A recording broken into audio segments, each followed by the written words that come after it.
Okay so hello and a very warm welcome to all of you. आप सभी का एक बार फिर से आज स्वागत है हमारे इस वीडियो लेक्चर की सीरीज में, जहां पे हम सीरीज के मोस्ट एक्सपेक्टेड क्वेश्चंस करा रहे हैं मैथमेटिक्स में आने वाले। ठीक है, आगे बढ़ने से पहले मैं आपको बेटा बता देता हूँ, मेरा नाम है Atul Vaishya. I have 7 year of teaching experience. अभी तक हजारों स्टूडेंट्स को मेंटर कर चुका हूँ। गेट ईएस और different PSU examinations, different top examinations like IIT, NDA, CDS, इन सभी एग्जाम्स के लिए मैथमेटिक्स में पढ़ाता हूँ और उन सभी बच्चों सिलेक्शन हो चुका है। तो नेक्स्ट आप लोग होने चाहिए, मतलब मैक्सिमम बच्चों सिलेक्शन हुआ है, उन सिलेक्शन की लिस्ट में आपका भी नाम होना चाहिए। ठीक है, तो चलिए आगे बढ़ते हैं और हम आज के क्वेश्चंस में सीधा अटैक करते हैं। ठीक है, तो जैसे कि आप जानते हैं सीरीज में क्या हो रहा है कि यहाँ पे मैं आपके सामने क्वेश्चन रख रहा हूँ और ये मोस्ट एक्सपेक्टेड क्वेश्चन है आपके मैथमेटिक्स के जो आपके सीरीज में पूछे जाएंगे। तो आप इनको क्वेश्चन को पॉज करके यहाँ पे आप मेरे को आंसर बताएंगे, मतलब कि कमेंट बॉक्स में लिखेंगे याद क्या थी, और मैं चेक कर रहा हूँ यार, कहीं पे भी हूँ मैं, कोई दिक्कत वाली बात नहीं है। हालांकि ये वीडियो आपका लाइव नहीं है, ये रिकॉर्डेड है, बट फिर भी आप लगातार इसको देखते रहिए कि कैसे आपके क्वेश्चन एक्सपेक्ट आप कर सकते हो। ठीक है, तो ठीक है, this is the first question front of you. Menstruation के क्वेश्चन कराए थे ना, उसी को आगे बढ़ा रहे हैं आज। ठीक है ना, उसी को आगे बढ़ा रहे हैं। फिर इसके बाद ट्रिग्नोमेट्री भी आएगी, उसके बाद एलिमेंट्री मैथमेटिक्स, एलिमेंट्री अलजेब्रा भी आएगा और सारे टॉपिक्स आपके कवर होंगे, कोई दिक्कत वाली बात नहीं है। ठीक है, तो लगातार बने रहिए और वीडियो को लाइक शेयर सब्सक्राइब करना मत भूलना। ठीक है ना, do like share subscribe, maximum बच्चों तक पहुंचा दो, एकदम आग लगा दो। सो पहले क्वेश्चन में क्या कह रहा है वो यार, 250 मैन है, 250 man took a dip in a water tank at a time. एक साथ भाई क्या करा, 250 लोगों का मन करा और एक वाटर टैंक, मतलब स्विमिंग पूल जितना बड़ा वाटर टैंक होगा, जाहिर सी बात है। ठीक है ना, 250 लोग एक साथ कूद रहे हैं तो। ठीक है, और वो एक साथ जंप लगा गए।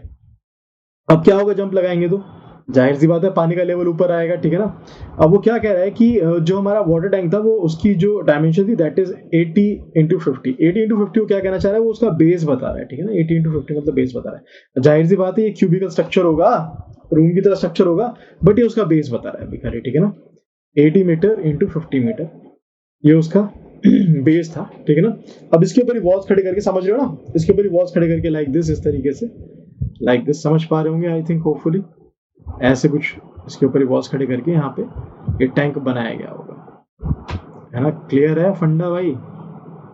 आई थिंक किसी को भी कोई गड़बड़ नहीं होनी चाहिए यहाँ पे। ठीक है, लाइक दिस, तो ये वॉल इस तरह से वॉल खड़े करके साइड में बनाया गया होगा। ठीक है, समझ पा रहे हो आप? ये बाहर की तरफ होगा, कोई दिक्कत वाली बात नहीं है इसके अंदर।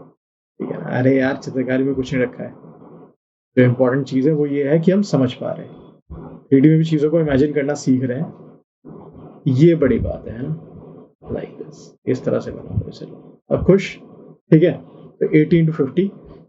अब क्या कह रहा है, what is the rise in the water level if the average displacement of one man is 4 metre cube.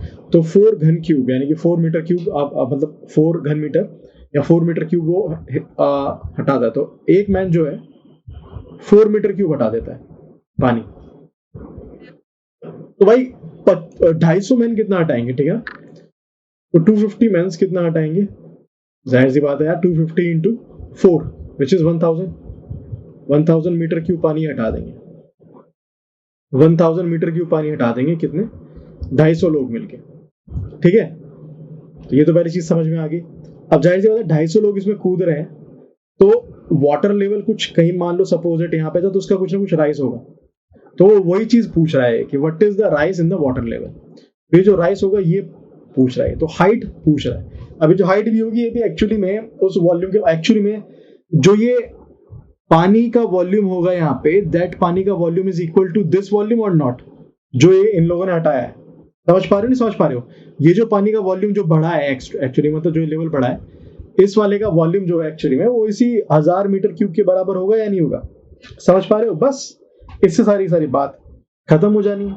ठीक है ना, इससे सारी बात खत्म हो जानी है। ठीक है ना, अब ये बराबर हो जाना है, जाहिर सी बात है। This is your base, this is your base भाई, ये बेस एरिया, ये पूरा का पूरा बेस एरिया। तो अगर हमें क्या निकालना है, राइज इन वाटर लेवल निकालना है। If you want to know rise in water level, तो क्या करेंगे भाई, सिंपल सी बात है, टोटल वॉल्यूम जो वो हटा रहा है डिवाइडेड बाय बेस एरिया। अरे समझ में आ रही है बात या नहीं आ रही? ये मैंने कैसे कर दिया? आपको ये बच्चे कहेंगे सर ये कैसे कर दिया, है ना? अरे भाई ये हाइट क्या होती है, ये हाइट होगी ना, ये h। मान लो अगर ये h हाइट इंक्रीज कर रहा है तो वॉल्यूम क्या होता है? वॉल्यूम इज इक्वल टू क्या होता है बताना जरा, एक फॉर्मूला और वॉल्यूम का होता था, बताना जरा। वॉल्यूम इज इक्वल टू क्या होता है boss? Base area into height. अरे पता है ना, अगर नहीं पता है तो इसको यहाँ से याद रख लेना। वॉल्यूम का एक फॉर्मूला ये भी होता है, बेस एरिया इनटू हाइट।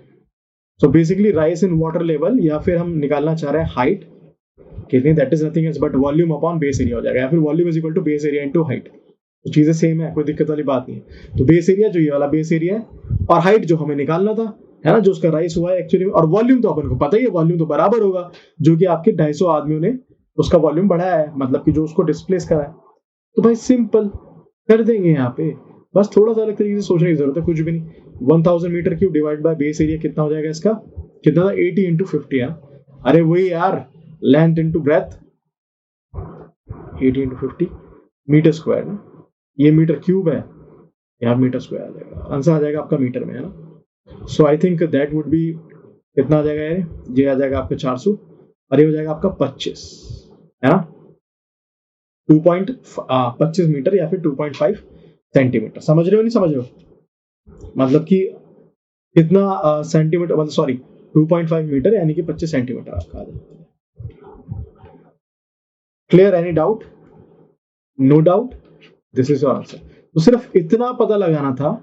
ये भाई ये देख लो, अगर किसी बच्चे को भी डाउट हो तो ये साइड व्यू दिखा रहा हूं मैं। साइड व्यू ऐसा था कि पहले पानी यहां तक भरा हुआ था, लोग कूदे तो अब पानी का लेवल थोड़ा सा ऊपर बढ़ गया, तो ये हाइट बतानी है, ये हाइट बतानी है। तो ये हाइट एक्चुअली में क्या होगी, बेस एरिया इनटू वॉल्यूम, है ना, सॉरी मतलब कि इसका पूरा पूरा अगर वॉल्यूम निकालना पड़े यहाँ से हमें, तो that is this height into base area, है ना, सिंपल, बहुत बढ़िया। सो that is 25 centimetre is your answer. Clear, बहुत बढ़िया, बहुत ही सही। तो आगे बढ़ सकते हैं। Next question is like this. अब ये बहुत बढ़िया सा क्वेश्चन, मतलब यार ऐसे क्वेश्चन ना आने चाहिए, मतलब मेरे को पूरा उम्मीद है कि ऐसे क्वेश्चन एग्जाम में आने चाहिए, मतलब कि तभी मजा आएगा कंपटीशन का। मतलब अब देखो, मोस्ट एक्सपेक्टेड क्वेश्चन का मतलब ये है कि हर टाइप के क्वेश्चन से आपका राब्ता हो जाए और आप उसको देख पाओ कि यार किस तरीके से एग्जाम में आपका पूछा जा सकता है। ठीक है, तो वो क्या कह रहा है, अब ये मतलब बड़ा ट्रिकी सा, बड़े परसेंटेज को जोड़ के बना दिया गया है क्वेश्चन आंसरेशन का, बहुत जबरदस्त क्वेश्चन, मजेदार। The edge of a cube is increased by 100%. Now the surface area of the cube is increased by, वो कह रहा है कि किसी एक क्यूब का एक जनरल, मतलब एक जनरल एक्सप्लेनेशन है ये डायरेक्ट इसको एक फॉर्मूला की तरह भी यूज कर सकते हो इसके रिजल्ट को, ठीक है ना, लेकिन एग्जाम में भी आ सकता है डायरेक्टली ऐसे ही जैसे पूछ रहा है यहाँ पे। तो क्या कह रहा है, वो कह रहा है the edge of a cube is increase by 100%। तो भाई कोई क्यूब था, समझ पा रहे हो ना, क्यूब, ये क्यूब है अपना, सपोज है, ठीक है, उसके एजेस होते हैं, सबकी लेंथ बराबर है ए, तो जो आपका एज है ए, इसको डबल कर देगा, तो लेट जो इसका एज था दैट इज ए, तो उसको 100% बढ़ा रहे हैं, यानी कि क्या कर रहे हैं, न्यू एज जो है उसका कितना कर दिया गया, 2a कर देगा। 100% का मतलब ये तो हुआ भाई, पहले a था तो कब कितना हो गया, डबल हो गया उसका, 2a हो गया, है ना, पहले a था तो एक a और जोड़ दिया उसके अंदर 2a हो गया। मतलब surface area of the cube is increased by कितने परसेंट से वो इंक्रीज करेगा, 100%, 200%, 300%, 400%, ठीक है ना, समझ में आ रही बात। तो भाई सबसे पहले तो ये a है, तो ये हो जाएगा आपका 2a। अब चीजें परसेंटेज में निकालनी है, ठीक है, तो सिंपल हम इसको मान सकते हैं, लेट सपोज लेट a को हमने मान लिया 1, तो 2a कितना हो जाएगा आपका 2। तो पहले अगर उसका एक एज था 1, तो दूसरा एज कितना हो जाएगा 1। तो पहली बारी में उसका सरफेस एरिया कितना होगा, ध्यान से देखिएगा, है ना, मतलब पहले जब a इज इक्वल टू 1 था, जब उसको 100% इंक्रीज निकाला तब सरफेस एरिया कितना, 6a², दैट इज 6। 1 मैंने क्यों, अब बच्चे कहेंगे सर 1 क्यों लिया, अरे 1 मैंने खाली कैलकुलेशन को सिंपल करने के लिए लिया है, एंड में तो कटना ही है, ए भी रख के कर लोगे तब भी कटेगा, लेकिन ये सिंपल रखने के लिए है, कोई इशू वाली बात नहीं है यहाँ पे, ठीक है ना। अब दूसरे वाला सरफेस एरिया तो बोले ना कितने परसेंट का आएगा, दूसरा सरफेस एरिया कितना हो जाएगा, दैट इज अगेन 6a², एक ही जगह पे क्या है, 2a² है ना, तो यानी कि 6 इंटू 2 और a² यानी कि 6 इंटू 4 विच इज 24। समझ में आ रही है बात या नहीं आ रही है, 6 इंटू 4 कितना आ गया, 24। तो अब ये दोनों के बीच में, ये दोनों सरफेस एरिया के बीच में परसेंटेज इंक्रीज पूछ रहा है, इंक्रीमेंट तो है ना, तो परसेंटेज इंक्रीज निकालना है। तो भाई परसेंटेज इंक्रीज बच्चे निकाल सकते हैं नहीं निकाल सकते हैं, परसेंटेज चैप्टर पढ़ा है या नहीं पढ़ा, अरे पढ़ा है ना भाई, तो निकाल दो फटाफट से, सिंपल। परसेंटेज इंक्रीज क्या होता है भाई, जो मैक्सिमम है यानी कि जिसमें इंक्रीज हुआ है, माइनस जो आपका छोटे वाला है, और डिवाइड में क्या लूं मैं, 24 लिखूं या 6 लिखूं, ये बता दीजिए मेरे को, डिवाइड में क्या लिखूं मैं, डिवाइड में लिखते हैं हमेशा बेस वाला।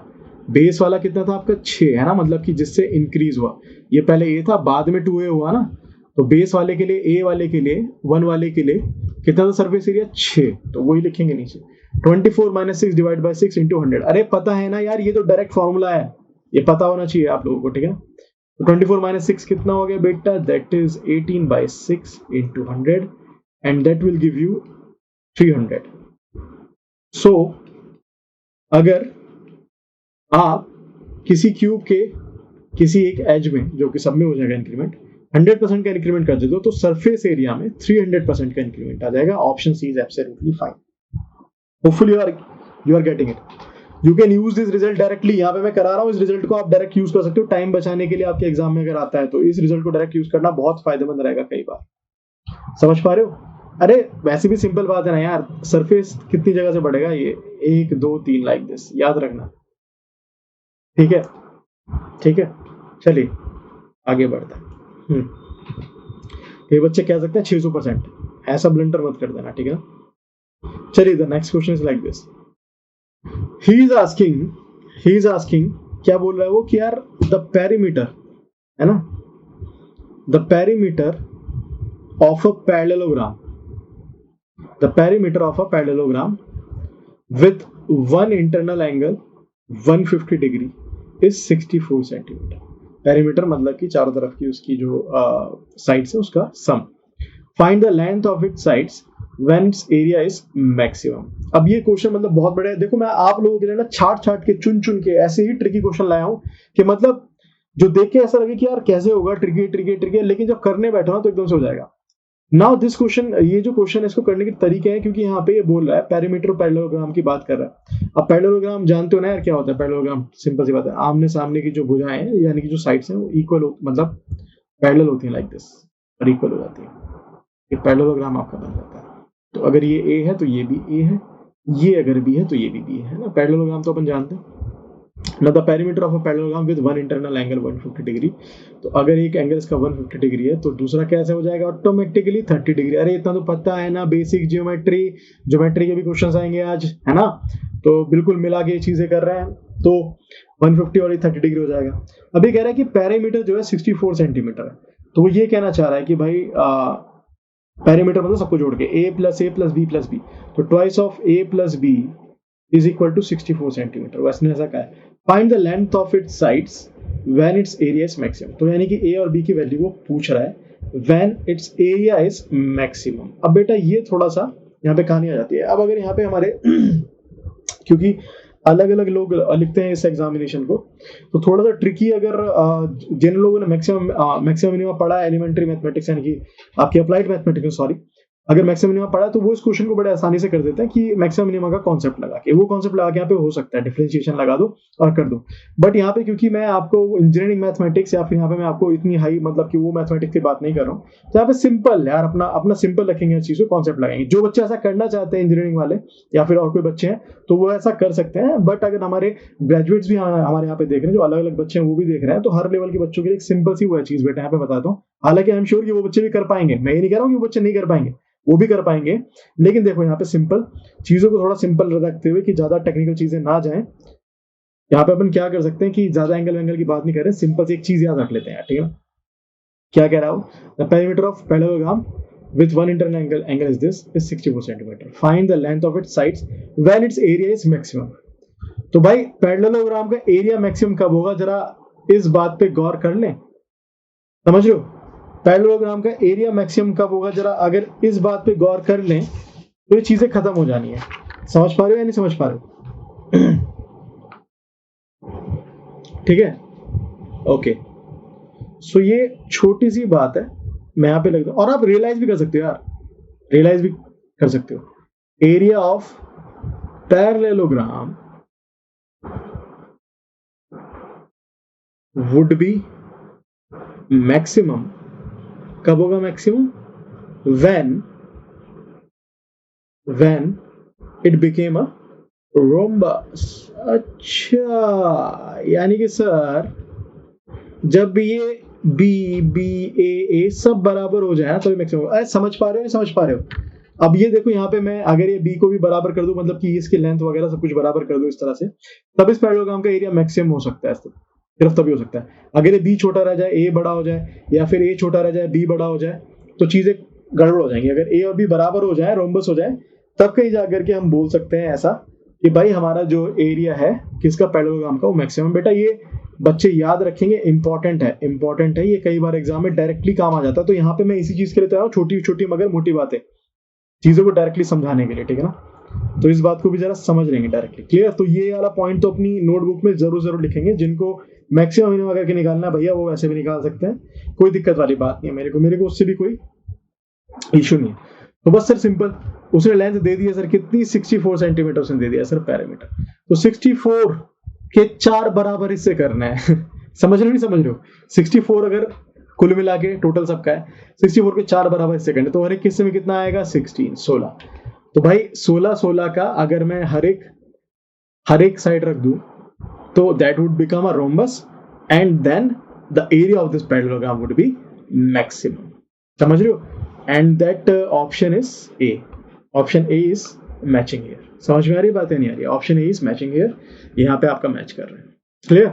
इस तरह से डायरेक्ट निकाल देंगे भाई। इस तरह से ही चीजों पे, ऐसी ही कॉन्सेप्ट्स का बढ़ा हुआ है आज का लेक्चर। इसलिए लगातार बने रहिए, लगातार मेरे साथ, और क्वेश्चन सॉल्व करते रहिए, और इसको शेयर भी करना मत भूलना। मैक्सिमम को शेयर कर दो यार, ताकि मैक्सिमम बच्चों तक पहुंच जाए और आप लोगों को भी लगातार फायदा होता रहे। चलिए, अब ऐसा ही क्वेश्चन यहाँ पे भी आ गया tricky. Now which of the following figures will have maximum area if the perimeter of all figure is same. ठीक है, पेरीमीटर अगेन वही कि भाई मतलब जो आउटर आपका जो उसका स्ट्रक्चर बना रहा है, उसकी लेंथ अगर सेम है, पेरीमीटर जो उसको घेर रहा है ना। अब वो उसने जो फिगर्स दिए, वो उसने दिया स्क्वायर, ठीक है ना, उसने दिया स्क्वायर,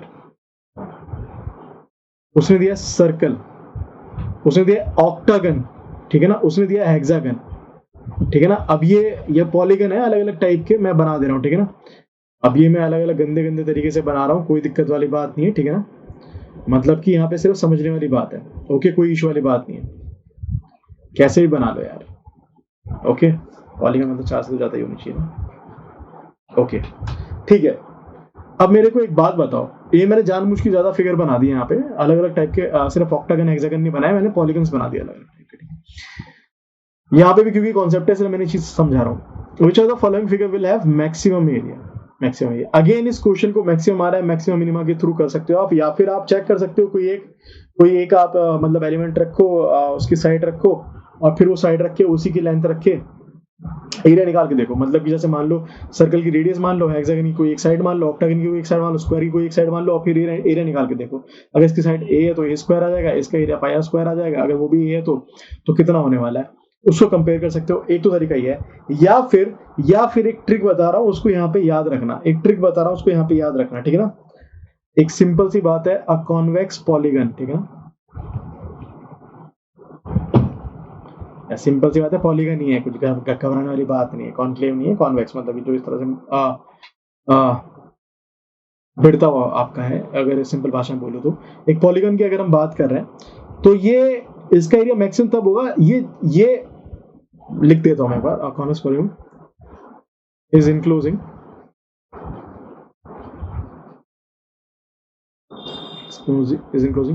more area with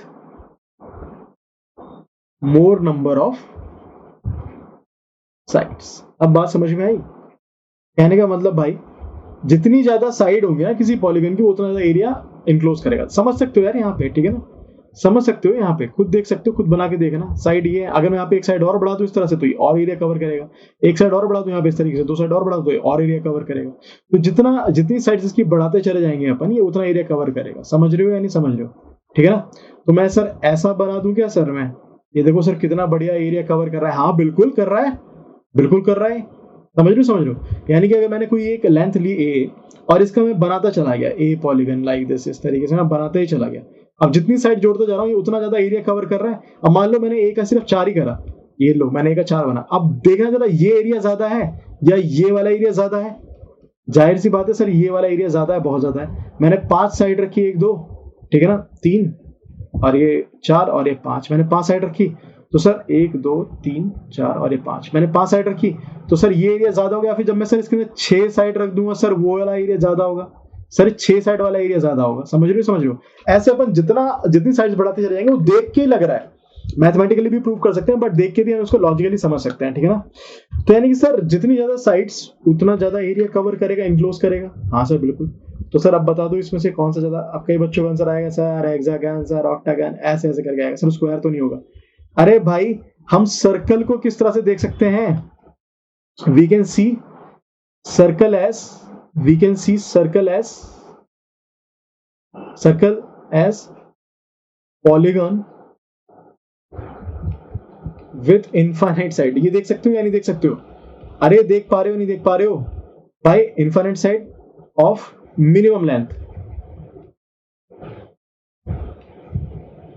कहने का मतलब अब मैंने a बिल्कुल टेंड्स टू 0 कर दिया, मतलब कि a की बिल्कुल लेंथ बिल्कुल कम कर दी, 0 एक पॉइंट। तो मैं ये अगर मैं यहाँ बढ़ाता जा रहा हूँ, यहाँ पे मैं साइड बढ़ाता जा रहा हूँ, देखो जरा मैं साइड बढ़ाता जा रहा हूँ, देखो जरा। अब मैं साइड बढ़ाता जा रहा हूँ, अब तुम्हें दिख रहा हो या नहीं दिख रहा हो, लेकिन यहाँ पे मैंने ए जो है छोटा करता जा रहा हूँ, और ए को छोटा करते करते करते करते मैंने इनफाइनाइट कर दिया, मतलब ए को इतना छोटा कर दिया कि ये जो मेरी जो नंबर ऑफ साइड्स है इनफाइनाइट होगी। तो फाइनली मेरे को क्या अचीव हो जा रहा है? फाइनली मेरे को सर्कल अचीव हो जा रहा है। So that means that in figure में सबसे ज्यादा एरिया किसका होगा? सर्कल का। तो ध्यान रखना, अगर पेरीमीटर सेम है, ध्यान से, पेरीमीटर सेम है, हमेशा मैक्सिमम एरिया कौन इनक्लोज करेगा? आपका circle. Option C is absolutely fine. So इसको आप एज ए रिजल्ट भी याद रख सकते हो। मैंने तो आपको मैथमेटिकली नहीं, मैक्सिमम मिनिमम से नहीं, मैंने तो आपको यहाँ पे सिंपल लॉजिकल तरीके से आपको समझा दिया, एंड होपफुली लॉजिक आपको समझ में भी आया होगा बेहतरीन तरीके से। समझ में आ रही है बात या नहीं आ रही है? ये लॉजिक आपको समझ में भी आया होगा। क्लियर है फंडा? आगे बढ़ सकते हैं। तो भाई एक क्वेश्चन अगला ये रहा आपके सामने। ज्योमेट्री भी शुरू हो चुकी है, यहाँ पे सारे क्वेश्चन कराए जाएंगे जैसा कि मैंने आपसे वादा किया था। ABCD is a trapezium with angle A is equal to 90 degree and AB parallel to CD, then angle B is। अब सिंपल सी बात है भाई, जरा इसकी मेरे को कहानी बता दोगे? समझ पा रहे हो या नहीं समझ पा रहे हो? इससे पहले एक और क्वेश्चन था क्या? नहीं, ठीक है, चलो। समझ पा रहे हो या नहीं समझ पा रहे हो? Okay, yes. तो ABCD इज अ ट्रेपेजियम की बात कर रहे हैं, where angle A is 90 degree and AB is parallel to CD, ठीक है। तो भाई अपन CD ऐसे बना सकते हैं, मान लो CD ऐसे है और AB ऐसे है मान लो, क्योंकि A 90 डिग्री पे तो अपन को A इस तरह से बनाना पड़ेगा, ठीक है ना। तो ये अगर मान लो A 90 degree, that is B। समझ रहे हो? AB is parallel to CD, तो ये अपन यहाँ पे CD बना देंगे लाइक दिस, ABCD, और ये आपका बन गया ट्रेपेजियम, है ना। समझ रहे हो ना? ऐसे होता है ना ट्रेपेजियम। अरे ऐसे होता है ना ट्रेपेजियम मेरे भाई। एक ट्राइंगल को अलग से जोड़ दिया एक स्क्वायर के साथ या फिर एक पैरेललोग्राम के साथ, दैट बिकेम योर ट्रेपेजियम। ये तो जानते हो, ठीक है ना। बहुत बढ़िया। तो बेटा ये ट्रेपेजियम आपका बन चुका है। तो यहाँ पे वो क्या कह रहा है? Angle A 90 degree and A B parallel to CD हमने कर दिया, देन एंगल बी इज। अब क्या सर हमेशा ऐसा होगा क्या सर अब कई बच्चे कहेंगे सर मैं तो ए बी को बड़ा करूंगा। अरे समझ रहे हो नहीं समझ रहे हो? कई बच्चे ऐसा भी कह सकते हैं कि सर मेरा तो मन कर रहा है मैं ए बी को बड़ा बनाऊं और मैं CD को छोटा रखूं। हाँ भाई, मेरे को उसमें भी कोई दिक्कत नहीं है, ऐसा भी बन सकता है। ये दोनों पॉसिबिलिटी है यहाँ पे, दोनों ही पॉसिबिलिटी बना के देख लेना, मेरे को कोई दिक्कत नहीं है। बस एंगल ए 90 डिग्री रखना क्योंकि उसने वो 90 डिग्री बताया। तो that is D and this is D, like this. समझ पा रहे हो नहीं समझ पा रहे? ऐसा भी बन सकता है। यहाँ पे भी AB पैरेलल CD है और यहाँ पे भी आपका जो है ट्रेपेजियम बन गया। इस दो के अलावा कुछ और आपको के बच्चे सर इसको ऐसे घुमा दो, सर इसको ऐसे घुमा दो। अरे यार चित्रकारी करने नहीं बैठे हैं यहाँ पे, ठीक है ना, मैथ समझने बैठे हैं। तो सिंपल तरीके से इसको ऐसे ऐसे समझ लो, ठीक है। ऐसे होगा ये, ऐसे इसकी कहानी चलेगी। हाँ सर बिल्कुल ऐसी कहानी चलेगी। तो फिर भाई क्या करना है? सर AB पैरेलल CD है, बिल्कुल है। तो सर अब क्या कर सकते हैं? एंगल B पता करने को वो कह रहा है सर, ये वाला एंगल पता करने को कह रहा है, ये वाला एंगल पता करने को कह रहा है सर, या तो इसमें ये वाला एंगल या तो इसमें ये वाला एंगल। क्लियर? तो सर ये एंगल पता करना है, ये एंगल कैसे पता करें ये कहानी बताओ। दोनों मेरे को एक चीज तो समझ में आ रही है भाई कि ये और ये तो 90 डिग्री होने वाला है ना। इसमें तो किसी को कोई डाउट नहीं है ना, ये तो 90 डिग्री होने वाला है, ठीक है ना, ये तो 90 डिग्री होने वाला है। तो जनाब मेरे को पता है कि इसके अंदर चारों एंगल जितने होंगे, तो angle A plus angle B plus angle C plus angle D is equal to 360 degree. इसमें तो किसी को कोई परेशानी नहीं है। अब अगर एंगल A और D 180 डिग्री हो चुका, है ना, एंगल ए और डी 90 प्लस 90 180 डिग्री हो चुका। तो अपन को पता है ना कि एंगल बी प्लस सी कितना होना है। अरे अब ये मत करना सर, इसको भी कैंसिल करके दिखाओ। लो भाई मैं इसको भी कैंसिल करके दिखा रहा हूं। 360 माइनस 180 है ना, 360 माइनस 180, 90 प्लस 90 180 और कितना हो जाएगा, दैट इज 180। वो कहना चाह रहा है कि भाई एंगल आपका जो बी प्लस सी है दैट इज 180। अब we don't know what is angle C, है ना, यहाँ पे भी और यहाँ पे भी हमें नहीं पता, ठीक है ना, यहाँ पे हमें लेकिन हमें ये पता है कि बी प्लस सी 180 डिग्री होंगे, इतना पता है। तो अपन हमसे पूछा क्या उसने, एंगल बी पूछा, तो निकाल सकते हैं, बिल्कुल निकाल सकते हैं। Angle B is nothing else but 180 minus angle C. दोनों ही केसेस में, चाहे यहाँ पे देख लो चाहे यहाँ पे देख लो, कैसे भी बन जाए, दोनों ही केसेस में एंगल बी क्या होगा, 180 माइनस सी। यहाँ पे सी छोटा होगा तो बी बड़ा हो जाएगा। मान लो सी अगर 30 है तो 180 माइनस 30 150 हो जाएगा। सी मान लो यहाँ पे 150 है तो यहाँ पे 180 माइनस 150 30 हो जाएगा, बात खत्म। लेकिन होगा ये इसी तरीके से, ठीक है। सो कोई ऑप्शन है, बिल्कुल हाँ है, option D is absolutely fine, option D is absolutely fine. तो बेसिक क्वेश्चन ज्योमेट्री का समझ में आया होगा, ठीक है ना। तो ज्योमेट्री यहाँ से स्टार्ट सी हो चुकी है, बट इसको देख लेना, एंगल्स कई बार कंफ्यूज कर जाते हैं बच्चों को, है ना। देखने में सॉल्यूशन के बाद जितने इजी लगते हैं ना, इतने इजी होते नहीं है, मासूम होते नहीं है। हालांकि ये वाला इजी था, कोई दिक्कत नहीं है। ये वाला बताओ यार, है ना, ये वाला बताओ यार, इसमें मजा आना चाहिए। ये वाला बताओ मेरे को। आधे बच्चे तो कहना सर क्वेश्चन समझ में नहीं आ रहा है क्या? अरे नहीं भाई, क्यों नहीं आएगा, सबको समझ में आएगा। तो वो क्या कह रहा है, a square ABCD has an equilateral. पहले तो बेटा क्वेश्चन को ना ढंग से पढ़ना सीख लो, है ना, मतलब कि बहुत सुकून से शांत दिमाग से पढ़ना। माना कि एग्जाम में जल्दी होगी, बट जितना शांत दिमाग से पढ़ोगे ना, उतना ज्यादा तुम टाइम बचाओगे कंफ्यूज करने में अपने आप को, क्योंकि जल्दी पढ़ के ना कंफ्यूज करके वैसे ही टाइम वेस्ट कर देते हो। Okay, so what is saying, he saying a square ABCD has an equilateral triangle drawn on this side AB। अपन क्या कर लेंगे, अपन सबसे पहले तो एक स्क्वायर बना लेते हैं ना, कोई दिक्कत नहीं है, एक स्क्वायर बना लेते हैं। अपन ने एक स्क्वायर बना लिया यहाँ पे, ABCD स्क्वायर है तो चारों साइड्स को बराबर रख लेना। ओके भाई, तो एक स्क्वायर बना लिया हमने यहाँ पे, और इसकी हमने नामकरण कर दिया यहाँ पे, दैट इज ABCD। कोई बच्चा ये ना कहे मेरे को सर ये वाली भुजा छोटी लग रही है, ये वाली साइड बड़ी लग रही है। अरे भाई साहब स्क्वायर ही मानो इसे, ठीक है ना। So this square has an equilateral triangle drawn on the side AB। तो ये क्या है कि भाई AB के अंदर एक इंटीरियर ऑफ द स्क्वायर के अंदर ही एक इसने इक्विलेटरल ट्राइंगल बना दिया। इक्विलेटरल ट्राइंगल मतलब जिसकी साइड्स बराबर हो, ठीक है ना। तो ये अगर AB है तो इतना ही साइज का AB लेंथ का एक यहाँ पे इस तरीके से खींचा, और फिर वही AB लेंथ का लाइक दिस इस तरह से खींचा। सो this is an equilateral triangle. ये रेड वाला तीनों बराबर है किसके, AB के, ठीक है ना। अब कह रहा है the triangle has vertex at G। उसका वर्टेक्स एक तो A है, एक B है, और एक यहाँ पे ये G है, ठीक है ना। ये इसने बोल दिया vertex at G। What is the measure of the angle CGB। अच्छा, ये C यहाँ पे, G यहाँ पे, B यहाँ पे। तो ये कह रहा है कि भाई ये जो CGB है एंगल, इसका मेजरमेंट क्या होगा। ये वाला जो एंगल है CGB, इसका मेजरमेंट क्या होगा। एंगल CGB वो पूछ रहा है। समझ में आ रही बात या नहीं आ रही? सिंपल क्वेश्चन समझ में आया, नहीं आया? बहुत बढ़िया सर, समझ में तो आ गया क्वेश्चन। होगा कैसे अब सर, ये भी बता दो। होगा कैसे अब सर, ये भी बता दो। अरे भाई सिंपल सी बात है, तो सिंपल सी बात है यार। एक बात मेरे को बताओ कि ये जो इक्विलेटरल ट्राइंगल है, हमेशा जो इसके जो एंगल बनते हैं वो कितने कितने डिग्री के बनते हैं, ये बताना जरा मेरे को। अरे पता है ना यार, ये 60 डिग्री का होता है ना, 60 डिग्री। ये तो पता है, ये तो बताने की जरूरत नहीं है ना। इक्विलेटरल ट्राइंगल है, ओके सर। तो ये तो सर 60 डिग्री का हो गया। तो सर अब यहां से मेरे को पता है कि सर ये एंगल GBCB आपका 60 डिग्री हो गया, ये भी आपका 60 डिग्री हो गया, इसमें कोई दिक्कत वाली बात नहीं है, ठीक है ना। ट्राइंगल ABCB निकाल लिया हमने। हमें एक्चुअली में CGB की बात करनी है, CGB की बात करनी है। CGB की बात करने के लिए हमें इस वाले ट्राइंगल में बात करनी पड़ेगी। ये भी एक ट्राइंगल बन रहा है एक्चुअली में, CGB भी एक ट्राइंगल बन रहा है। जैसे एक ट्राइंगल ABG है ना, ऐसे एक ट्राइंगल CGB भी बन रहा है। तो इसमें अगर हम बात करेंगे तो हम इसको किस तरह से कर सकते हैं यार, हम देख सकते हैं कि एंगल BGC जो है और प्लस के BCG, ये कितना होने वाला है और ये कितना होने वाला है, बस इसके ऊपर बात खत्म हो जाएगी। अब बच्चों मेरे को एक चीज तो पता दिख रही है यहां से साफ साफ, कि जो एंगल ABCD सी है दैट इज 90 डिग्री। क्यों? क्योंकि स्क्वायर है ना। अरे समझ रहे हो नहीं समझ रहे हो? ये पूरा एंगल की बात मैं कर रहा हूँ, ये पूरा एंगल तो 90 डिग्री होगा ना, ये तो समझ पा रहे हो? ठीक है, अब 90 डिग्री में से अगर मैं ए बी जी घटा दूं, है ना, अब मेरे को पता है एंगल ए बी जी कितना है, एंगल ए बी जी कितना है, ए बी जी कितना है 60 डिग्री। तो मेरे को पता है कितना आ जाने वाला है, ये वाला पार्ट आ जाने वाला है ना।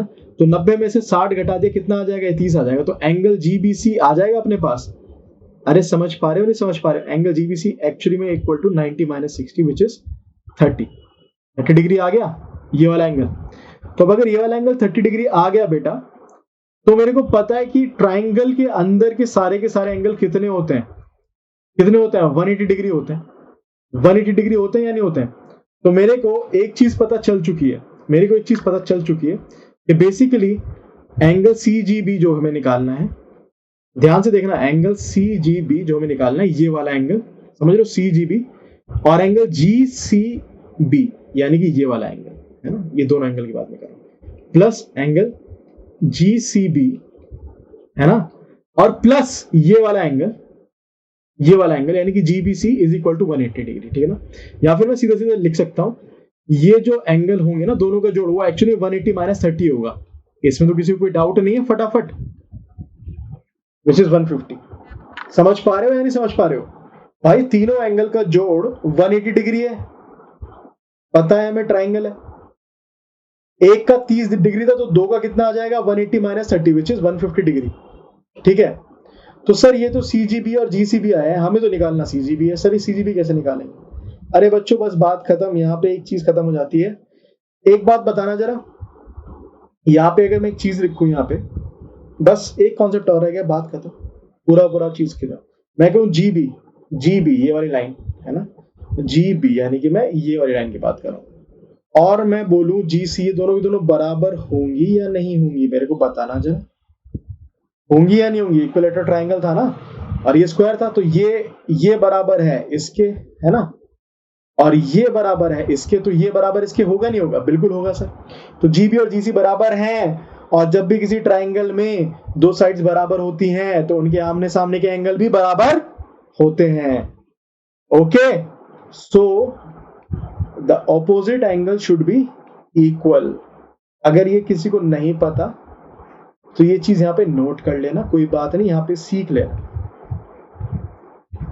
शुड बी इक्वल, और एग्जाम में अच्छे से करके आना, एग्जाम में करना अपना टारगेट है। ठीक है ना, तो GB GC, so the opposite angle should be equal. तो GB के अपोजिट एंगल कौन सा है? ये वाला एंगल है, और इसके अपोजिट एंगल कौन सा है? ये वाला एंगल है। तो वो ये कहना चाह रहा है कि sir CGB should be equal to GCB, है ना, और दोनों अगर इक्वल है और दोनों का जोड़ अगर 150 आ रहा है, तो यानी कि 150 को दो बराबर भागों में बांटना पड़ेगा। अरे समझ रहे हो नहीं समझ रहे हो? 150 था ना, दोनों का सम अप 150 था, दोनों को दो बराबर भागों में बांटना पड़ेगा, सो दैट इज 75 डिग्री। तो ये वाला एंगल भी हो जाएगा 75 और ये वाला एंगल भी हो जाएगा 75 degree. So your answer would be, आपको ये वाला निकालना था ना, CGB निकालना था ना, so your answer would be option C which is 75 degree. Option C which is 75 degree. Clear हुआ नहीं हुआ ये क्वेश्चन? इसमें दो तीन बहुत प्यारे कॉन्सेप्ट थे, आपको शायद समझ में आएंगे। ये प्रीवियस ईयर क्वेश्चन नहीं है, ये आपके मोस्ट एक्सपेक्टेड क्वेश्चंस हैं। जिस तरह के क्वेश्चन आए हैं उसका ही एक्सटेंशन है, उन्हीं का जो आपका जबरदस्त वाला रूप है वो है ये। तो यहाँ पे आपको ये देखना है कि यार किस तरीके से क्वेश्चन पूछ सकता है और हमें हमारे कॉन्सेप्ट को क्लियर कैसे करना है। ठीक है, चलिए आगे चल सकते हैं, बिल्कुल बढ़ सकते हैं। So this is the next question in front of you. There are two concentric का मतलब हो गया बेटा जिनका सेंटर बराबर हो, सेंटर सेम हो, एक ही सेंटर से बनाएंगे दो सर्कल अलग अलग रेडियस लेकर के। Circles whose areas in the ratio of 9:16। अच्छा 9:16 को हम सीधा ठीक है, ये तो खैर नहीं कटेगा अभी, वो आगे की बात करेंगे। And the difference between their diameter is 4 centimetre. What is the area of the outer circle is? वो कहना क्या चाह रहा है? कोई सेंटर था, सेंटर से कोई सर्कल बनाया और उसी सेंटर से ये सर्कल बनाया, इसकी जो रेडियस थी दैट इज R, और इसी सेंटर से अपन ने क्या करा, कलर चेंज कर लेते ना, अपने पास जब ऑप्शन है तो कलर चेंज कर लेते, क्या दिक्कत है। इसी से उसने एक और बनाया। अब भाई मैं चित्रकार इतना बढ़िया नहीं हूँ, कलाकार इतना बढ़िया नहीं हूँ, मैथमेटिशियन बढ़िया हूँ। इस चीज को ध्यान रखना कि चित्रकारी की भावनाओं को समझ रहे हैं। और बाहरवाली रेडियस अपन ने मान ली कैपिटल आर। तो ये कहना चाह रहा है कि भाई सेम सेंटर से दो सर्कल बनाए, अलग अलग रेडियस, एक छोटी रेडियस एक बड़ी रेडियस, एक छोटा और एक बड़ा। उस areas are in the ratio of 9:16। इनका जो एरिया उसका रेशियो उसने बता दिया। And the difference between their diameter is 4 centimetre. Diameter में बताया, डायमीटर मतलब रेडियस का डबल है ना, पूरा का पूरा डायमीटर में। What is the area of the outer circle? Now beautiful question ना, क्योंकि यहाँ पे काफी जगह पे गलती होगी बच्चों से, और ऑप्शन ही बहुत ब्यूटीफुली डिजाइन कर रखे हैं। जो गलती करोगे ना वही ऑप्शन में रखा मिलेगा। ब्यूटीफुल क्वेश्चन, मजा आ जाएगा इस क्वेश्चन को करके, क्योंकि हालांकि सिंपल क्वेश्चन है बट गलतियां भी तो बहुत सिंपल सिंपल होती हैं। तो ये बेटा एक्चुअली में रेशियो ऑफ क्या है, ये एरिया है। तो इसको डायरेक्ट रेशियो मत लेके जाना। तो रेशियो ऑफ एरिया, तो मान लो पहले वाले का एरिया कितना होगा, that is pi r square. समझ रहे हो नहीं समझ रहे हो? अरे समझ पा रहे हो या नहीं समझ पा रहे हो? ये रेशियो ऑफ एरियाज है, ठीक है ना, ये रेशियोज ऑफ एरियाज है। तो रेशियोज ऑफ एरियाज का मतलब क्या है, अगर इसका 9 है तो इसका 16 है। अपन इसका एरिया मान सकते हैं 9x, हाँ बिल्कुल सर। इसका अपन एरिया मान सकते हैं 16x, मान सकते हैं। अरे रेशियो को कैसे कन्वर्ट करते हैं जानते हो ना यार, 9x, तो इसका हो जाएगा 16x, where x is a scalable factor, कोई पैरामीटर है ना, जो कि दोनों में मल्टीप्लाई करके आपको पर्टिकुलर एरिया आ जाएगा। x 1 हो सकता है, 2 हो सकता है। x अगर 1 है तो 9 और 16 इनका एरिया है, 2 है तो 18 और 32 है इनका एरिया, 3 है तो 27 और 48 है इनका एरिया, लाइक दिस, ठीक है। तो रेशियो दिया हुआ है। तो पाई आर स्क्वायर, और इसका मैं रेशियो लेके चलूं किसके साथ, फिर ये वाला पाई आर स्क्वायर, लाइक दिस। समझ पा रहे हो, समझ पा रहे हो? इज इक्वल टू मतलब कि बेसिकली होना क्या है, इज इक्वल टू आपके जो एरियाज हैं, यानी कि 9 और 16, एंड ऑफ कोर्स x तो साथ में रहेगा। तो ये जो आपके एरियाज वगैरह होते थे, मतलब पाई वाई तो आपका कैंसिल, ये कैपिटल आर था, कैंसिल आउट हो जाएगा। और बेसिकली ये बचेगा कितना आपका आर स्क्वायर, तो इसका स्क्वायर निकालना पड़ेगा ना, अंडर रूट करना पड़ेगा। So that is 3/4। तो r by r, capital R by small r, basically 3x/4x। समझ में आ रही है बात या नहीं आ रही है? अब ये मत कहना सर इस x का अभी तो अंडर रूट करना था। अरे भाई ये पैरामीटर है, ये यहाँ पे भी x रहेगा, ये यहाँ पे भी x रहेगा, ठीक है ना, इसको मत कर देना कुछ भी, ठीक है ना। ये रेशियो भी चेंज हो रहा है, कोई दिक्कत वाली बात नहीं। तो इतनी बात सबको समझ में आई या नहीं आई, ठीक है ना। r by r is equal to 3x/4x, बस यही कॉन्सेप्ट था इसके अंदर, जो ब्यूटीफुल सा कॉन्सेप्ट होने वाला था। क्यों? क्योंकि बच्चे सीधा सीधा 9/16 लिखते, यहाँ पे स्क्वायर का ध्यान नहीं रखते। स्क्वायर का ध्यान रखना बहुत जरूरी था, स्क्वायर का ध्यान रखना बहुत जरूरी था। अब वो क्या कह रहा है, what is the area of the outer circle. उससे पहले वो क्या कह रहा है, and the difference between their diameter is 4 centimetre. अब भाई वो डायमीटर के बीच में डिफरेंस बता रहा है, ठीक है ना, डायमीटर के बीच में डिफरेंस बता रहा है, वो कितना, 4 सेंटीमीटर का। तो कैसे हो जाएगा, तो भाई सिंपल है। अब यहाँ पे आपकी जो रेडियस है, रेडियस भी आपकी कितनी निकल के आनी है आपकी, उसको डबल कर देना है, ठीक है ना। रेडियस को आपको क्या करते हैं, डबल। अभी आपकी रेडियस है, इसके डायमीटर है, उतना इसका निकल के आना है। तो यानी कि क्या कहना चाह रहा है, ये कहना चाह रहा है 4x - 3x। अब ये रेडियस है, ध्यान रखना। अब चाहे तो डायमीटर को उल्टा कर दो। क्या कह रहा है वो, difference between their diameter is 4 centimetre. अगर अरे यार डायमीटर में अगर 4 का है तो रेडियस में कितने का डिफरेंस होगा, ये बता दो मेरे को, सिंपल। बस रेडियस में होगा 2 का, क्योंकि रेडियस हाफ हो जाएगा। अरे समझ रहे हो नहीं समझ रहे हो, डायमीटर होता है पूरा, ये पूरा डायमीटर है, ठीक है ना, ये पूरा डायमीटर है। तो मान लो ये पूरा इसका था 2r और इसका था आपका स्मॉल के 2r, capital 2r minus small 2r, like this. तो बड़े वाले में तो आपका डिफरेंस आ जाता 4 का, ठीक है ना। लेकिन क्योंकि अब आप रेडियस की बात करो तो रेडियस हाफ हो जाती है डायमीटर की। रेडियस कितनी हो जाती है डायमीटर की, हाफ। और यहाँ पे हम ये रेडियस की बात कर रहे हैं, तो 4x - 3x basically is equal to 2। अगला इंपॉर्टेंट कॉन्सेप्ट यहाँ पे आ जाता है। समझ में आई बात या नहीं आई?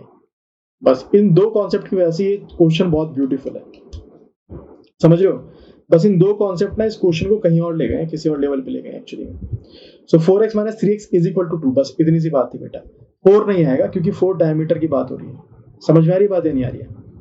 Okay, so 4x - 3x is equal to 2। बस अब क्या है sir, x is equal to 2 आ गया, बस यही तो चाहिए था sir. x is equal to 2 आ गया, तो सर क्या, what is the area of the outer circle. तो आउटर रेडियस r कितना है, 4 × x, यानी कि 4 × 2 विच इज 8। और अब तो सर अपन एरिया निकाल सकते हैं या नहीं निकाल सकते हैं? बिल्कुल sir, area of the outer circle कितना हो जाएगा, pi r square, that is pi × 8 का स्क्वायर, दैट इज 64 पाई। कौन सा ऑप्शन है? Option number B. समझ में आई बात या नहीं आई बेटा, ये मेरे को बता दो, समझ में आई या नहीं आई बात? इंपॉर्टेंट कॉन्सेप्ट यही था, प्लीज एक बार फिर से समझ लो, मैं बता दे रहा हूँ बार बार कि डायमीटर दे रखा था 4 और कहानी हमारे यहाँ पे चल रही है रेडियस में, क्योंकि फॉर्मूले में क्या आता है? रेडियस आता है, पाई आर स्क्वायर। फॉर्मूले क्या आता है? रेडियस आता है, तो इसलिए अपन को उसको रेडियस में लेना पड़ा, नहीं तो उसको डबल कर देते, ठीक है ना? तो डबल करने कोई मतलब नहीं है, रेडियस को ऑफ कर दो, ठीक है? Clear? Beautiful question, beautiful question, hopefully you get this.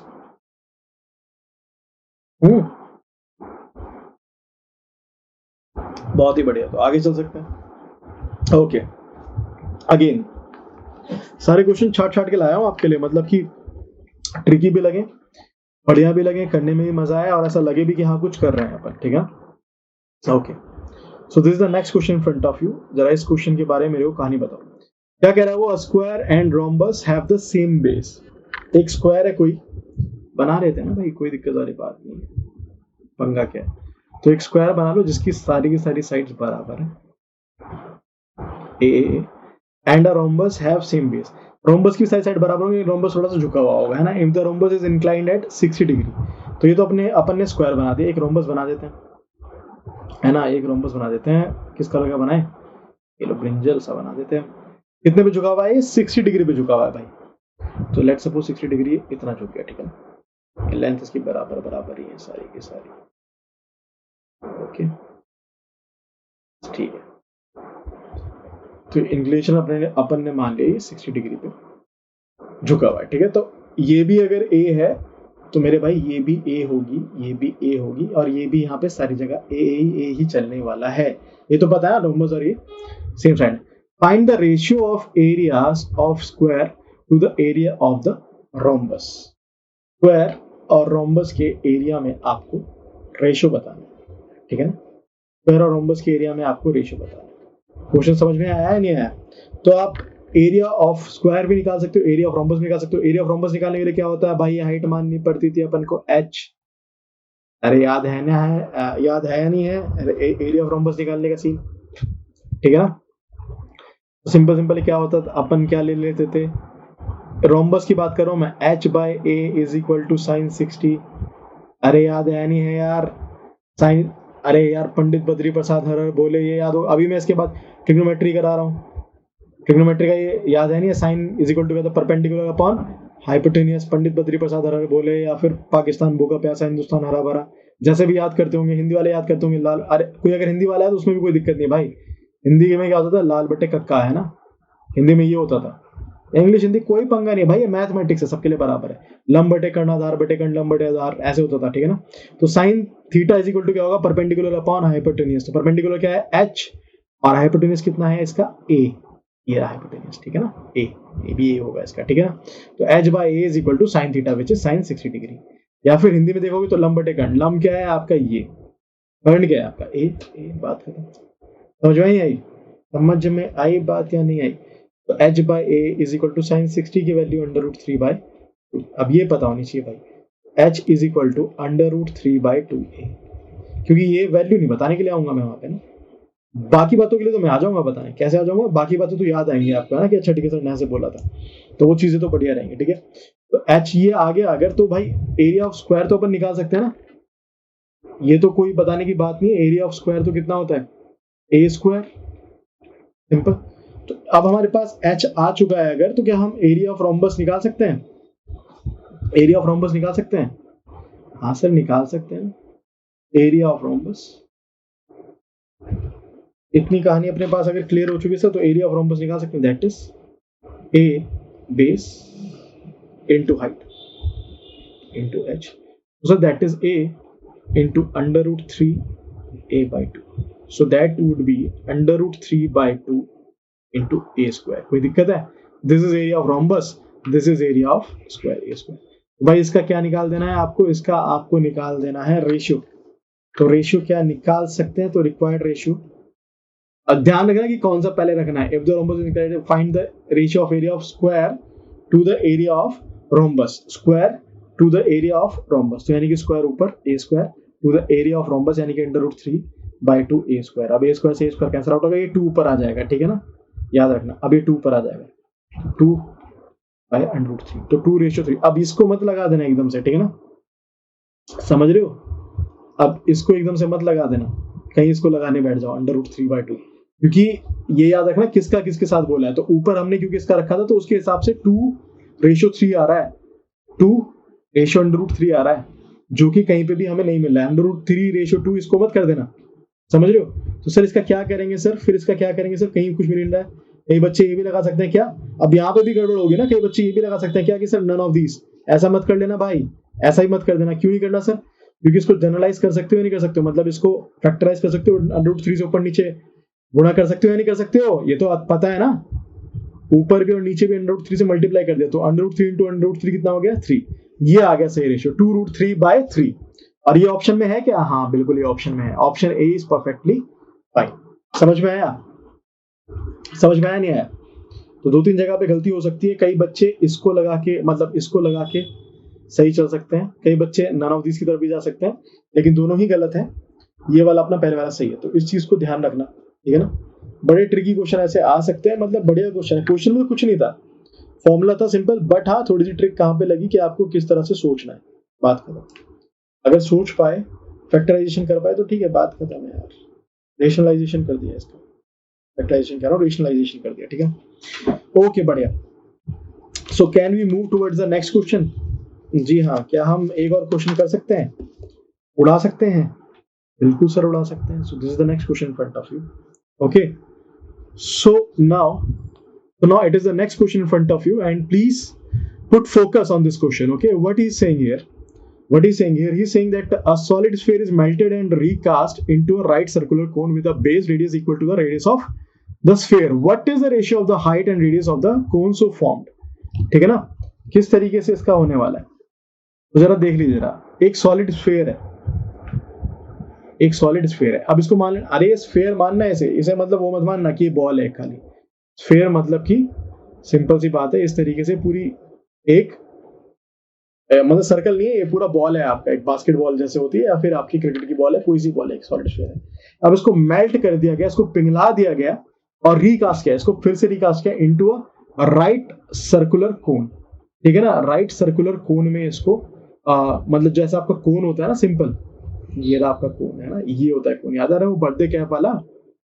Right circular cone with the base radius equal to the radius of the sphere, जो उसकी बेस रेडियस मतलब ये इस रेडियस की बात कर रहा है, r is equal to the radius of the, ये भी आर थी radius of the sphere. Now what is the ratio of the height and radius of the cone so form. तो what is the ratio of the height, ये जो form है इसकी height h and radius of the cone, इसके r और h में ratio बताना है। समझ में आया क्वेश्चन या नहीं समझ में आया। कई बच्चों को तो ऐसा लग रहा है सर क्वेश्चन ही क्या है। अरे सिंपल यार, जब भी मैंने बोला था कास्टिंग होती है, मतलब क्या होता है, व्हेनेवर रीकास्ट करा जा रहा है, पिघला के वही बनाया जा रहा है, तो क्या इक्वल होगा, वॉल्यूम बराबर होगा। तो इसका वॉल्यूम यानी कि स्फीयर का वॉल्यूम बराबर होगा कोन के वॉल्यूम के, होगा या नहीं होगा, होगा या नहीं होगा। तो बस वॉल्यूम को बराबर कर दो भाई, इसका वॉल्यूम था 4/3। अब ये फॉर्मूला अगर याद नहीं है भाई तो फिर तो मतलब भगवान बचाए, फिर तो कोई नहीं बचा पाएगा। 4/3 पाई आर क्यूब, आर इसकी रेडियस, और इसका कितना होता है 1/3 पाई आर स्क्वायर एच, आर इसकी रेडियस, ये वाली रेडियस, ठीक है ना। दोनों अलग अलग रेडियस है लेकिन दोनों बराबर हैं, इसलिए मैं दोनों को आर आर लिख रहा हूं। ध्यान रखना, कहीं कहो सर इसको तो ये आर थी तो इसको क्यों लिख दिया आपने, बेटा दोनों अलग अलग चीजें हैं लेकिन दोनों की वैल्यू सेम है। ध्यान रखना, पाई आर स्क्वायर एच, और ये एच तो था। समझ में आई बात या नहीं आई। आगे 3 से 3 कैंसिल आउट हो जाएगा, पाई से पाई कैंसिल आउट हो जाएगा, आर बचेगा यहाँ पे खाली क्योंकि ये स्क्वायर से पूरा कैंसिल आउट हो जाएगा, और यहाँ पे कितना बचेगा, मतलब 4r बचेगा, और यहाँ पे कितना बचेगा आपका h। तो r और h में क्या सीधा सीधा सा आपको संबंध दिखाई दे रहा है। पूछ कर रहा है what is the ratio of the height and radius, तो h बाय r बोल रहा है, r बाय h में निकाल देना, तो h बाय r, r को उधर लेंगे, इज इक्वल टू 4/1। तो कितना आ रहा है आपका 4:1। कोई दिक्कत है, कोई दिक्कत है, तो h ratio r basically nothing else but 4 ratio, which is none of these। तो ये none of these इसलिए रहता है, खतरनाक सा है ये ऑप्शन। कई बार बच्चों को आंसर निकालने के बाद भी इस ऑप्शन की वजह से अपने ऊपर यकीन नहीं आता ना, कि हम सही निकाल रहे हैं गलत निकाल रहे हैं। तो बस उस चीज को नहीं करना, ठीक है। तो ध्यान से सही निकाल रहे हो और सही तरीके से ही निकालना है। ओके, हाँ जी, आगे बढ़ सकते हैं क्या? बिल्कुल सर, आगे चल सकते हैं। तो आगे अगला क्वेश्चन आपके सामने ये रहा। Now what is saying, he's saying the perimeter of a rectangle and an equilateral triangle are same। perimeter जो उसका बाहर की पूरी पेरीमीटर है वो दोनों की दोनों सेम है, ठीक है ना। तो वो क्या कहता है, perimeter of rectangle and an equilateral triangle are same, also one of the sides of the rectangle is equal to the side of the triangle, the ratio of the areas of the rectangle and the triangle। अब ये भी कहा था ना, ये rectangle triangle आ गया, इससे पहले क्या था, रेक्टेंगल और अपना क्या था इधर, आई थिंक वो था ना अपना, क्या बोलते हैं उसे, रोम्बस। अभी रेक्टेंगल और ट्राइंगल आ गया। क्या कोई बहुत बड़ी बात है क्या रेक्टेंगल और ट्राइंगल आ चुका है तो? नहीं sir. Rectangle the perimeter of rectangle and an equilateral triangle are same. तो सबसे पहले एक रेक्टेंगल बना लो यार, ठीक है। अभी स्क्वायर नहीं है, रेक्टेंगल है। रेक्टेंगल स्क्वायर में क्या अंतर है, मतलब अगर ये ए है तो ये बी होगा, समझ रहे हो। अगर ये ए है तो ये बी होने ही वाला है, ठीक है। अब क्या कर रहा है ये ए बी, अब इसने क्या कर दिया, इसने खुराफात इसमें कुछ ऐसी करी कि इसमें जो इसमें एक ट्रायंगल बनाते हैं, an equilateral triangle are same, also one of the sides of the rectangle is equal to the side of the triangle. तो भाई इसकी एक साइड मान लो, ये वाली साइड बराबर ले लो, और फिर ये ट्रायंगल कुछ ऐसा बन जाएगा। ये पॉइंट सी मान लो, ठीक है ना, ये पॉइंट सी मान लो। तो ये साइड सेम है, तो अब ये इक्विलेटरल ट्रायंगल बन गया रेड वाला। A B C is the equilateral triangle, जो कि रेड वाला अपन ने यहाँ पे बनाया, समझ रहे हो।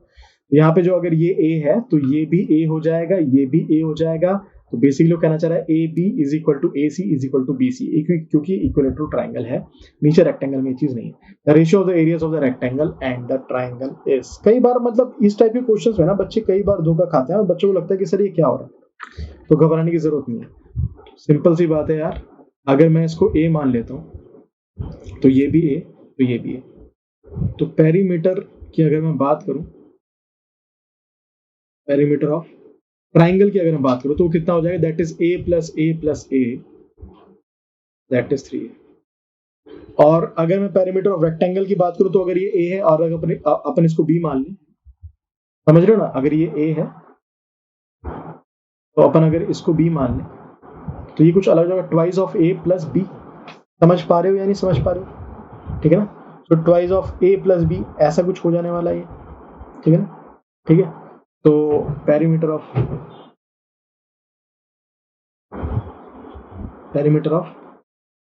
रेक्टेंगल कितना हो जाएगा, twice of a plus B.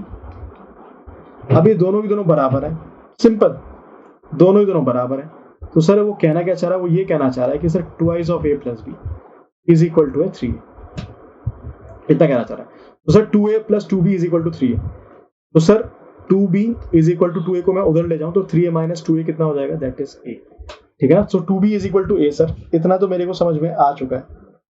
तो सर सिंपल सी बात है, b की मेरे पास वैल्यू एक आ जाएगी मोटा मोटी, b is equal to a by 2। तो b का जो रेशियो है ये मेरे पास इस तरीके से आ चुका है। फाइंड क्या करना है, the ratio of the areas of the rectangle and the triangle is, इनका एरिया फाइंड करना है। तो एरिया ऑफ रेक्टेंगल निकाल सकते हैं, एरिया ऑफ रेक्टेंगल को मैं इस तरह से लिख दे रहा हूं, ठीक है ना। तो एरिया ऑफ रेक्टेंगल कितना हो जाएगा भाई, simple, that is a into b, that is a into a by 2, that is a square by 2। Clear है, ठीक है ना, a स्क्वायर बाई 2। और एरिया ऑफ ट्राइंगल निकाल सकते हो या नहीं निकाल सकते, एरिया ऑफ ट्राइंगल निकाल सकते हो या नहीं निकाल सकते, बिल्कुल निकाल दीजिए। अब ये इक्विलेटरल ट्राइंगल है यहाँ पे, अब इसका फॉर्मूला भी पता होना चाहिए, √3/4 कितना a स्क्वायर, बात खत्म। अब दोनों का क्या निकाल देना है, रेशियो। और ये याद रखना कि किसके बोला है, the ratio of the areas of the rectangle and the triangle. तो ऊपर आएगा रेक्टेंगल, नीचे आएगा ट्राइंगल, तो इसको यहीं काट दो, a square by 2 divided by √3/4 a square. तो a स्क्वायर से a स्क्वायर कट जाएगा, तो 1/2 डिवाइडेड बाय √3/4। तो कितना आ जाएगा, 1/2 और इंटू 4 ऊपर चला जाएगा, 1/3 नीचे आ जाएगा। तो ये हो जाएगा आपका 2/√3, ये हो जाएगा आपका 2/√3, यानी कि 2 रेशियो √3। भाई किसी को कोई डाउट, कोई दिक्कत, option C is absolutely perfectly fine. किसी को कोई डाउट, कोई दिक्कत इस क्वेश्चन में नहीं होनी चाहिए, ये कहानी थी इस क्वेश्चन में। सिंपल सी कहानी जो आपको सुनानी थी, आई थिंक आपको समझ में आ चुकी है कहानी। इसमें तो किसी को कोई दिक्कत नहीं होनी चाहिए भाई। पेरीमीटर इक्वल कर दिया, ऐसे ही करेगा वो। ट्राइंगल कभी रखेगा, कभी रोम्बस रखेगा, कभी कुछ रखेगा, कभी कुछ रखेगा, तुम्हारे दिमाग से खेलेगा, बट तुम्हें नहीं खेलने देना उसको, तुम्हें खेल के निकल जाना है, बस बात करो। That is 2:3। ओके, अब क्या हो रहा है, अगला क्वेश्चन ये है, if LBP be the length, breadth and perimeter of a rectangle and BLP are in GP in the order, BLP जिस तरह से उसने बता रखा है, then 1/B is। अब ये क्वेश्चन थोड़ा सा ट्रिकी है, मतलब हाँ वाकई मैं इस क्वेश्चन को मानता हूँ कि ठीक है क्वेश्चन थोड़ा सा ट्रिकी हो जाएगा। अब वो क्या कह रहा है यार, BLP, L जो है लेंथ है, B जो है ब्रेथ है, एंड P जो है पेरीमीटर है, और किसकी, रेक्टेंगल की, ठीक है ना, रेक्टेंगल की। तो पेरीमीटर की बात हो रही है। पेरीमीटर तो क्या हो जाता है आपका, अगर ये लेंथ है ब्रेथ है, तो पेरीमीटर बेसिकली क्या होता है, twice of length plus breath. अरे समझ रहे हो नहीं समझ रहे हो जो मैं कहना चाह रहा हूं, अगर ये लेंथ है ये ब्रेथ है तो twice of L plus B, क्योंकि ये भी B होता है ये भी L होता है रेक्टेंगल की अगर मैं बात करूं तो perimeter total is equal to twice of length plus breadth. इतना तो अपने को पता है। वो कह रहा है कि BLP आर इन GP, बस। तो B बेसिकली वो कहना क्या चाह रहा है, BL एंड P की जगह मैं क्या लिख सकता हूँ, मैं लिख सकता हूँ P की जगह पे twice of L plus B। क्यों लिखा, क्योंकि मैं P को इसके L और B के अंदर चेंज करना चाहता हूँ। तो BL and 2 twice of L plus B are in GP। अब यहाँ पे थोड़ा सा यार सीक्वेंस एंड सीरीज का कॉन्सेप्ट लग जाएगा, इज इक्वल टू ये है, तो भाई क्या होने वाला है, कॉमन रेशियो बराबर होने वाला है, यानी कि L/B इज इक्वल टू, अरे समझ रहे हो ना GP में क्या होता है, समझ पा रहे हो, इसका कॉमन रेशियो ना, यानी कि L/B is equal to twice of L plus B by L, है ना, इसका common ratio CR common ratio बराबर होगा। So L/B is equal to twice of L plus B by L। ये हमने कहां से निकाला, क्योंकि ये GP में था, ज्योमेट्रिक प्रोग्रेशन में था। GP की ये बात तो पता होनी चाहिए, बेसिक बात है, ठीक है ना। बस अब क्या करेंगे, L/B ये बार बार आ रहा है, तो L/B को एक अपना कोई एक फैक्टर मान लो, और उसके बाद उसको सॉल्व कर दो। Let L/B is equal to x या y या कुछ भी मान लो, और बस इसको सॉल्व करते जाओ। x इज इक्वल टू, और इसको चेंज कर लेंगे, L ये तो हो जाएगा 1, L/L हो जाएगा 1, प्लस के B/L कितना हो जाएगा 1/x। समझ रहे हो नहीं समझ रहे हो, अब यहाँ पे डायरेक्ट लिख दिया मैंने, L/L हो जाएगा 1 और प्लस के B/L कितना हो जाएगा 1/x, क्योंकि हमने L/B को क्या माना है, x into twice of 1 plus x. अब तो उसको यार सॉल्व कर लोगे, तो x प्लस के 1 और इधर आ जाएगा x square is equal to, यहाँ पे x प्लस 1 आ जाएगा, सो दैट इज 2x प्लस 2। तो ये क्वाड्रेटिक इक्वेशन बन जाएगी अपने पास। तो क्वाड्रेटिक इक्वेशन अपने पास कैसे बन गई, that is x square minus के 2x माइनस के 2 इज इक्वल टू 0। यहाँ से इसके रूट्स निकाल लेंगे, रूट्स कितने आ जाएंगे इसके, जो हमारे को रूट मैच करता हो मिले, दैट इज √3+1। अब ये मत कहना सर रूट निकाल के बताओ, निकाल सकते हो ना रूट्स भाई, श्रीधराचार्य लगा देना, -b plus minus √b square minus 4ac upon 2a। वैसे रूट निकाल लो चाहे भाई, इसको सॉल्व करके रूट निकाल लो, मेरे को कोई दिक्कत नहीं। तो दैट इज आपके रूट आ गए यहाँ पे, एंड यही तो चीज थी आपकी सिंपल L/B। अब समझ में आया L/B को क्यों माना था, क्योंकि हमें क्या निकालना था, ये 1/B नहीं है, that is L/B is L/B is कितना आ जाएगा, तो कितना आ जाएगा अपने पास, दैट इज √3+1, और डिवाइड में जहाँ पे कुछ नहीं होता वहां पे क्या होता है 1, वहां पे तो होता है 1। सो रेशियो कितना आ गया, √3+1 रेशियो। समझ में, ये 1 नहीं था बेटा, ये L है, ठीक है ना, प्रिंटिंग मिस्टेक, कोई दिक्कत वाली बात नहीं है।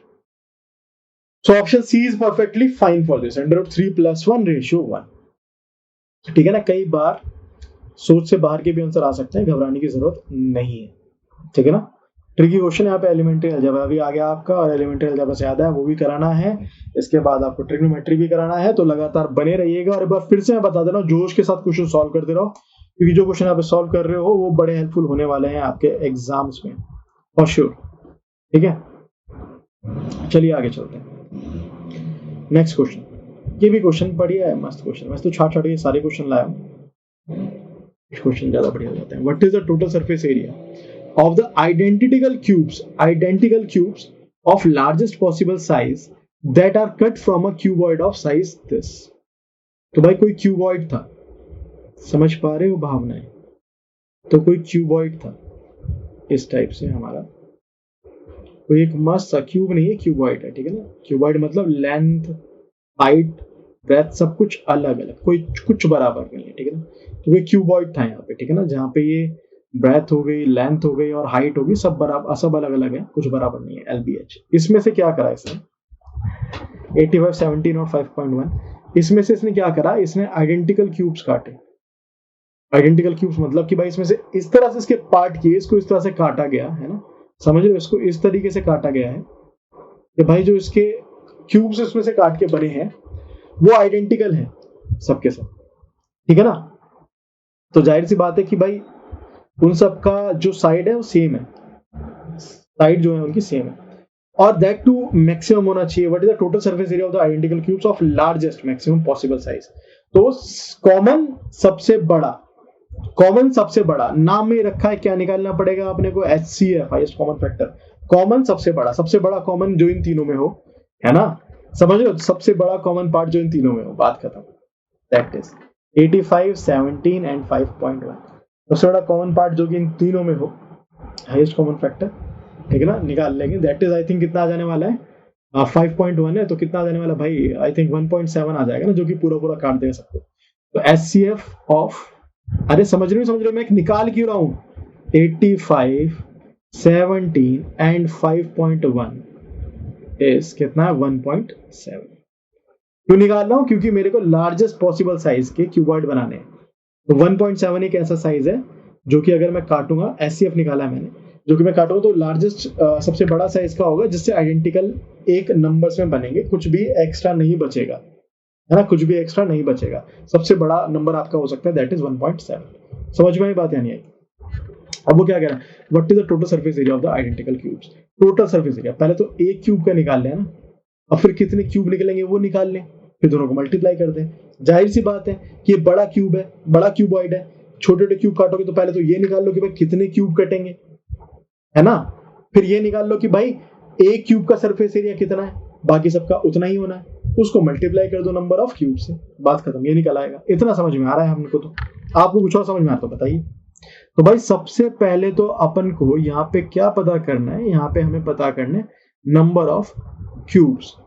तो नंबर ऑफ क्यूब्स कैसे निकलेंगे भाई, टोटल इनका जो वॉल्यूम है वो, तो वॉल्यूम कितना होगा, 85 इंटू 17 इंटू 5.1 और डिवाइडेड बाय, सिंपल सी बात है, कितना हो जाना है, कितने क्यूब निकलने हैं भाई, 1.7 के, तो इसका भी वॉल्यूम, तो 1.7, अरे सिंपल सी बात है ना, इसमें से छोटे वाले का वॉल्यूम निकालना पड़ेगा ना, छोटे वाले का कितना आ रहा है, 1.7 is the side for the cube, cube है तो तीनों साइड 1.7 1.7 1.7 होंगी, क्लियर है फंडा।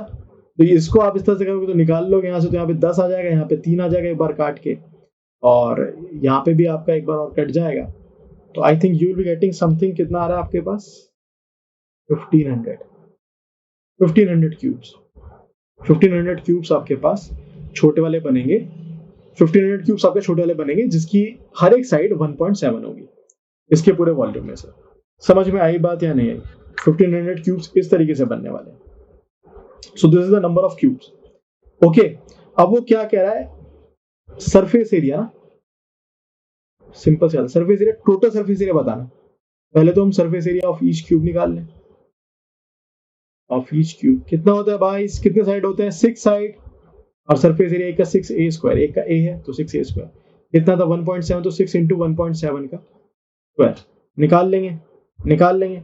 और फिर क्या कहना है, कितना था, एरिया ऑफ 1500 टोटल था ना, तो 1500 cubes, that is 1500 into 6 into 1.7 का whole square, that would be 26010 centimetre square. बात खत्म, option A is perfectly fine. समझ में आई? तो कई बार क्वेश्चन इस तरीके से आ जाएगा, घबराने की जरूरत नहीं है, क्वेश्चन तो बिल्कुल भी घबराने की जरूरत नहीं है, बस देख लो कि किस तरह से वो कहानी पूछना चाह रहा है और उसको समझो और उसके हिसाब से उसका आंसर कर दो, बात खत्म, कुछ भी नहीं है, सिंपल ये सब चीजें सॉल्व हो जानी है। ओके चलिए अगला क्वेश्चन बढ़ सकते हैं। जी हाँ, अगले क्वेश्चन की तरफ बढ़ सकते हैं। तो क्या कह रहा है, ABCD इज अ स्क्वायर। अब ये क्वेश्चन थोड़ा सा बढ़िया है, इसमें थोड़ा सा आपको इमेजिन भी करना पड़ेगा, ठीक है ना, इमेजिन भी करना पड़ेगा। ABCD is a square inside which 4 circles with radius 1 centimetre each are touching each other, what is the area of the shaded region. अच्छा ठीक है, शेडेड रीजन मैं बना के दिखा देता हूँ एक बार, ठीक है। वो कहना क्या चाह रहा है, वो कुछ ऐसा कहना चाह रहा है। ऐसा क्वेश्चन करा था हमने, इस टाइप का क्वेश्चन, तो यहाँ बच्चे करके दिखाएंगे, एक लेक्चर में करा था हमने, करके दिखाएंगे, ठीक है। तो ABCD को स्क्वायर मान लो, तो अपना ये ABCD अपना कोई स्क्वायर है, ठीक है बॉस। और इस स्क्वायर में वो क्या कह रहा है, वो कह रहा है कि inside which 4 circles with radius 1 each are touching. अब 4 सर्कल इसके अंदर बना दिए इसने, और सबके सब एक दूसरे को टच कर रहे हैं, ठीक है। अरे यार सॉरी यार, ये थोड़ा सा गलत बन गया। एक काम करते हैं ना, पहले 4 सर्कल बना देते हैं टच करते हुए, और फिर वो बना देंगे, क्या कहते हो, सही है ना। हाँ सर, तब बढ़िया रहेगा। लो सर, 4 सर्कल अपन बना देंगे यहाँ पे लाइक दिस, टच करते हुए, ओके। और फिर इनके चारों तरफ अपन क्या बना देते हैं, अपन बना देते हैं यहाँ पे एक स्क्वायर, क्योंकि इसके अंदर ही तो है ना, स्क्वायर के अंदर ही कहानी पूरी की पूरी। एक टच कर रहा है यहाँ पे भी, ठीक है ना। भावनाएं समझ जाना, भावनाएं नहीं समझ रहे हो तो कोई बात नहीं, मैं इसको बना के समझाऊंगा तुम्हें, ऐसे थोड़ी ना छोड़ दूंगा। हाँ, तो ये ऐसे टच करता हुआ है ये, ठीक है ना। सबकी रेडियस जो है 1 है, सबकी रेडियस जो है 1 है, यानी कि ये भी 1, ये भी 1, ये भी 1, और ये भी 1।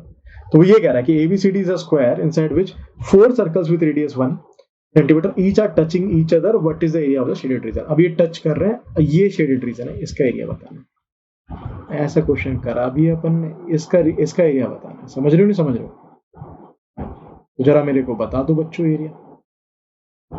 जी हाँ, तो जरा मेरे को बता दो। अरे सर सिंपल सी बात है, अगर यहाँ पे मैं एक काम करूं कि रिक्वायर्ड एरिया, अगर हमें शेडेड रीजन का जो एरिया निकालना है, वो अगर अपन को निकालना है, सर मैं क्या करूं, एरिया ऑफ स्क्वायर, जो स्क्वायर का टोटल एरिया है, स्क्वायर का कंप्लीट एरिया, ये जो ब्लैक वाला स्क्वायर है इसका पूरा एरिया, माइनस ये सर्कल का एरिया कर दूं।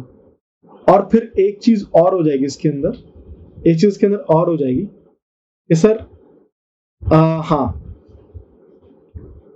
ये भी आ जाएगा इसके अंदर सर, इसको भी मैं हटा दूं तब हो जाएगा, है ना, area of square PQRS like this.